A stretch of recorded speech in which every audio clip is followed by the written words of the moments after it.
Welcome back. Now, the Eurozone and the US are South Africa's largest export market for vehicles and related car components. Since 2018, rather, when the African Growth and Opportunity Act started, that's AGOA, the growth in two-way trade in automotive products, both in volume and value, has been substantive. So as South Africa's future position in AGOA right now hangs in the balance, we're discussing the potential implications of what a loss of this preferential export agreement could mean for the local automotive sector. I'm joined by Renai Moothilal, the CEO of the National Association of the Automotive Component and Allied Manufacturers. Renai, thanks so much for your time. I found some of the research that your organization did quite fascinating, just looking at how AGOA had benefited the car industry since 2018, and I think you took it up until over the past 3 or 4 years or so, the data that I saw. And I'd like to know, perhaps, if you can give us a little bit of color now as to what the net benefit has been, because that, I think, can potentially give us an indication of what the potential cost could be if we get pulled out of AGOA. Yeah, afternoon, Fifi, to you and the viewers. Thanks for having me. I think you started with probably the most substantive statement that can be made in terms of the importance of the US market for the South African auto sector.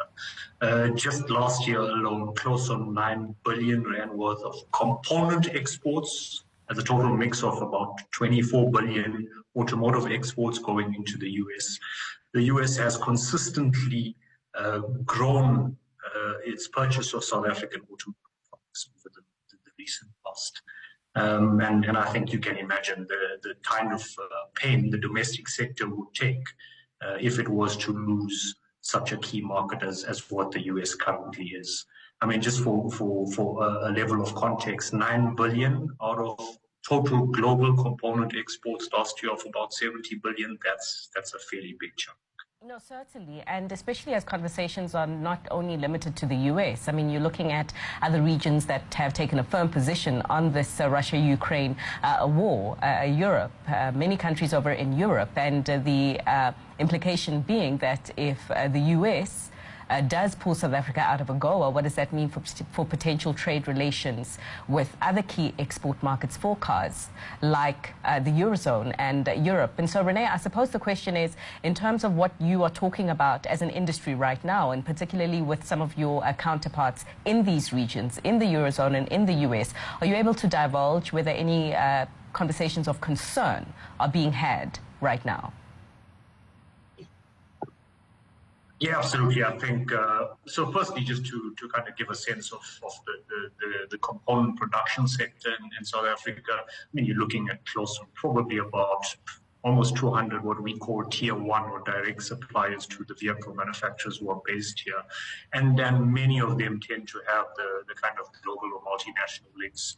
Significant investment coming from the US, from the EU. So you would expect that it's not only in an export context, but there's a lot of foreign direct investment or interest in the South African vehicle or automotive manufacturing value chain coming from these regions. What you don't want is one of the big markets like the US to be the first domino, and as you kind of alluded to, other key markets also could probably follow suit. So I do think that it is probably in the US interest to continue the strong trade relationship with South Africa, given the kind of product that's supplied into that market. There's a lot of intermediate components that are being used in vehicle plants in the US themselves. So I don't think it's probably good for either of the markets if South Africa was not able to continue its basis of trade with the US. So you raise a valid point, because up until now the argument has been skewed as to the cost on South Africa and how potentially the cost on South Africa could be larger if we are pulled from this thing. But if you talk about the fact that it's also in the interest of the US to retain the relation, the AGOA relation as is, particularly as it does pertain to what's going on in the car market, does that mean you think that South Africa getting pulled out of AGOA is something that may not actually happen because the US may also have something to lose?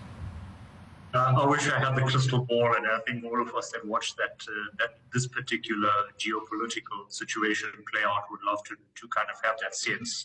I think we're very hopeful that at least from a South African leadership and our public sector or government space, the strategy on how to ensure that the South African trade access into the US is prioritized through all of the kind of political decisions that we see coming up. I think there is a very strong emphasis, especially if we see the kind of commentary coming out of the DTIC, for example, that there has to be a prioritization of keeping the existing strong markets that we have. And I think to sum it up, yes, it is in both countries' best interest. I don't think it's a foregone conclusion. There's probably still a lot of water to flow under this bridge. But as a sector, we're hopeful and have been very strong in our views to the government counterparts that a high level of prioritization has to go in satisfying whatever it is that keeps us in these markets. Sure. I mean, but government officials in themselves have also been very strong in their views on how they think about this particular war, and also some of the political commentary that has followed. Just yesterday, the Minister of International Relations, Naledi Pandor, being quoted as saying that she will not be coerced to, or South Africa will not be coerced to take a side, even though you have a trade agreement such as AGOA being seen as a potential threat of loss for the country, just given the conversations that are happening right now with South Africa potentially not going to be the country that hosts the summit later on this year. But, you know, we can sort of, I suppose, we can speculate at length. It ultimately will be decided by the politicians as to how we move forward. I just want to understand the economic implications then if doomsday does happen and South Africa is excluded from AGOA post 2025 when the new agreement does start. How are you thinking about what that means potentially for your industries next? I think it would be a serious blow. It would be a serious blow, especially to the constituency that my organization represents. What you've got to understand is, A, there's direct products going into the US, component exports into the US, high value. But in addition to that, there's vehicles that make use of South African produced components, which are also going into that market. So what you'd find is losses both on the export and the domestic vehicle production environment. Any loss of export for component, or any loss of volume for component production right now, for me, it's almost a death knell for a sector that has long been trumped as the kind of heart of South Africa's industrial policy environment. If you think about what the current operating environment has been like, the challenges with the energy supply, the issues around exchange rate difficulties, the lack of investment on the back of higher interest rates, especially if you look in the SMME space. I think it's going to be really difficult to maintain a growing component production environment if you were to have the loss of AGOA. I think it's also worth mentioning that, especially from a component production, we're starting to see some of our members export into some of the new energy vehicle space, especially into the US. I've got component members who are supplying electric vehicle platforms in the US.